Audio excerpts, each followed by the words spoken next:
ప్రభుత్వం మా చేతికి ఈ చిందుల పథకం మా పట్టకు తెచ్చిందుల పైరు మా ఇంటి పల్లె బతుకుల తీరు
ప్రతి ఒక్కరికి పేరు పేరున ధన్యవాదాలు.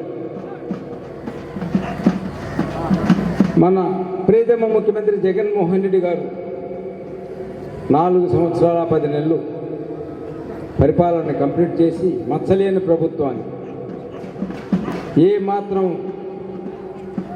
ఎవరికీ తల ఉంచకుండా, ఎవరికీ భయపడకుండా, ఎవరిని లెక్క చేయకుండా 4 సంవత్సరాల 10 నెలలు పరిపాలన చేసి ప్రతి ఒక్కళ్ళ దగ్గర మన్ననలు పొందిన మన ప్రియతమ ముఖ్యమంత్రి జగన్మోహన్ రెడ్డి గారిని ఎన్ని విధాలుగా అయినా కూడా మనము ఆయన్ని ఎంత పొగిడినా కూడా తక్కువే. ఆ విధంగా ఆయన పాదయాత్రలో ప్రతి ఒక్కటి గమనించాడు. పాదయాత్రలో ప్రతి ఒక్కటి గమనించి ఆయన మేనిఫెస్టోను చెప్పినట్టుగా నెరవేర్చిన వ్యక్తి ఒక జగన్మోహన్ రెడ్డి. ఇప్పుడే ఇంకొక విషయం చూసాం. చంద్రబాబు నాయుడు గారు కావలి నుంచి విజయమూరు వెళ్ళారు. ఇప్పుడే 10 నిమిషాల క్రితం ఆయన మామూలుగా అయితే ఆయనకు పేరు ప్రతిష్టలే కానీ ఉండుంటే కనీసం 100-150 కార్లు ఆయన ఎమ్మిడి ఫాలో అయ్యి ఉండేది. అది లెక్క పెట్టినట్టున్నారు మీరు. 100-150 కార్లు పోయి ఉండేది. అటువంటిది అది చాలా వీక్ అయిపోయింది. ఆయన శక్తి వీక్ అయిపోయింది, ఇవి కూడా వీక్ అయిపోయింది. ఆ స్టేజ్కి వచ్చాడు ఆయన. సరే, ఈయన తర్వాత ఆ హెలికాప్టర్ కూడా మరి అది వీక్ అయిపోయి ఆడ కూర్చున్నదో ఏమో మరి తెలియదు. అంటే మనిషి ఎవరైనా సరే, జగన్మోహన్ రెడ్డి సిద్ధం మహాసభ విశాఖపట్నంలో పెట్టాడు. విశాఖపట్నంలో పెట్టినప్పుడు 5 లక్షల మంది వచ్చారు. 5 లక్షల మంది వచ్చారు అని చెప్పేసి ప్రతి ఒక్కళ్ళు కళ్ళు తేలేశారు. 5 లక్షల మంది ఏ విధంగా వచ్చారు, ఎక్కడి నుంచి వచ్చారని. తర్వాత దెందులూరులో జరిగింది, దానికి 10 లక్షలు అన్నారు. అది దిక్కు తెలియని పద్ధతిలో వచ్చారు. తర్వాత రాప్తాడులో జరిగింది, రాప్తాడు దానికి మించి డబల్గా వచ్చారు. తర్వాత మనకు మేదరమెట్ట దగ్గర జరిగింది, దానికి డబల్గా వచ్చారు. నేను ఇక్కడికి రాకపోయినా, ఎమ్మెల్యేగా నిలబడకపోయినా కూడా నేను అటువంటి సభ చూడటానికి ఖచ్చితంగా పోయి ఉండేవాడిని. ఎందువల్ల అంటే అంతమంది జనాన్ని చూడటం చిన్న విషయం కాదు. అసలు ఇంట్రెస్ట్గా పరిగెత్తడం జనాలు. ప్రతి ఒక్కళ్ళు ఎవరి పాటుకోళ్ళు, ఏం మాకు బస్సులు ఇవ్వలేదు సార్, మీరు చెప్పినారు ఇవ్వలేదు అన్నారు. నాకు 280 బస్సులు చెప్పినారు, 150 బస్సులు ఇచ్చారు. 150 బస్సులతోటి నాకు లేనిపోని తిప్పలైపోయింది. ఎందువల్లంటే నేను అందరికీ చెప్పుకోలేక, చాలామందికి అందరికీ చెడ్డ అయిపోయినామన్న. అటువంటి పరిస్థితి జనాలు ఏ విధంగా పరిగెడుతున్నారు అంటే జగన్మోహన్ రెడ్డి మీద ఉండే ప్రేమ అలాంటిది. మేము నిన్న సీతారాంపురంలో నా మీటింగ్ పెట్టాను, ఏది మన విజయసాయి రెడ్డి గారితో మీటింగ్. విపరీతంగా వచ్చారు జనాలు. ఆ మాత్రం కూడా వచ్చుండరు ఎక్కడ కావల్లో కానీ వింజమూరులో కానీ. అంటే ఒకటి అది అంటే దాన్ని బట్టి ఆయన గుణం ఎలాంటిది, ఈయన గుణం ఎలాంటిది అనేది మనం ప్రతి ఒక్కరు తెలుసుకోవచ్చు. మన గుణగణాలను బట్టే మనకు ఏదైనా ఉండేది. ఆ విధంగా తయారు చేసుకున్నాడు ఆయన. చెప్పిన మాట మీద ఎప్పుడు నిలబడిన దాఖలాలు లేవు. చెప్పిన మాట మీద ఎప్పుడు నిలబడ్డు.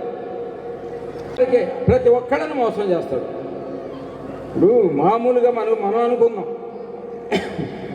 2 ఎకరాలు వాళ్ళ నాన్నగారు ఇచ్చింది. 2 ఎకరాలు ఇస్తే ఇన్ని వేల కోట్ల రూపాయలు మరి ఎట్లొచ్చుంటుందో మీరే ఊహించవచ్చు.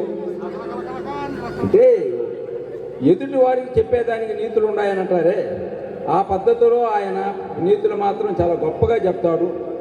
చెప్పడం వరకే కానీ ఏమాత్రం పాటించడు. అటువంటి వ్యక్తి చంద్రబాబు నాయుడు. ఆయనకి తగ్గ బుద్ధి చెప్తున్నారు ప్రజలు. జగన్మోహన్ రెడ్డి మహాశిత్వశుద్ధితో చెప్పింది చెప్పినట్టు చేస్తూ ప్రజల్ని కాపాడుకుంటూ ఆయన జగన్మోహన్ రెడ్డి ఆయన ఒకటే ఉద్దేశం. ఆయన ఆంధ్రప్రదేశ్లో పేదరికం అనేది ఉండకూడదు. ఆంధ్రప్రదేశ్లో పేదరికం అనేది ఉండకూడదు. ఇళ్ళు లేని వారుగా ఉండకూడదు.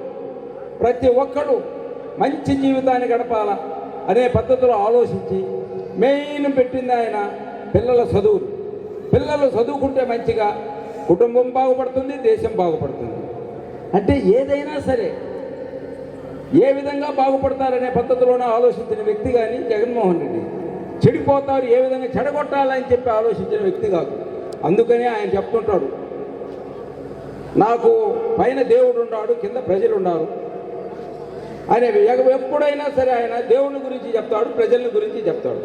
వేరే మాటలు సొల్లు మాటలు ఏమాత్రం చెప్పడు. తర్వాత ఆయన పార్టీలో కులము చూడలేదు, మతము చూడలేదు, పార్టీ చూడలేదు. నేను గడప గడపగా తిరిగాను. ప్రతి ఇంటికి 100 ఇళ్ళుంటే 100 ఇళ్ళకి పథకాలు వచ్చుండే. అంటే చంద్రబాబు నాయుడు ఆ విధంగా ఇచ్చిన దాఖలాలు లేవు.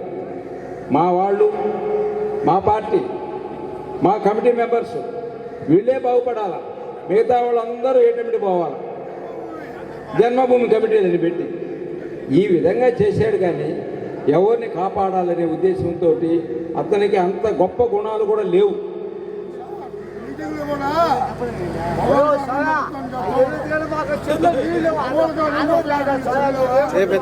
ఆ విధంగా చూసిన వ్యక్తి ఒక జగన్మోహన్ రెడ్డి.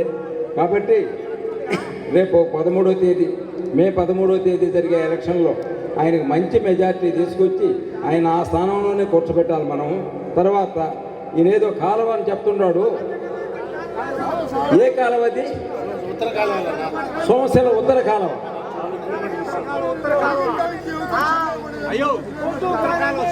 మొన్న నా పేరు అనౌన్స్ చేసిన తర్వాత, ఏది ఎమ్మెల్యేగా నా పేరు అనౌన్స్ చేసిన తర్వాత నేను వచ్చాను.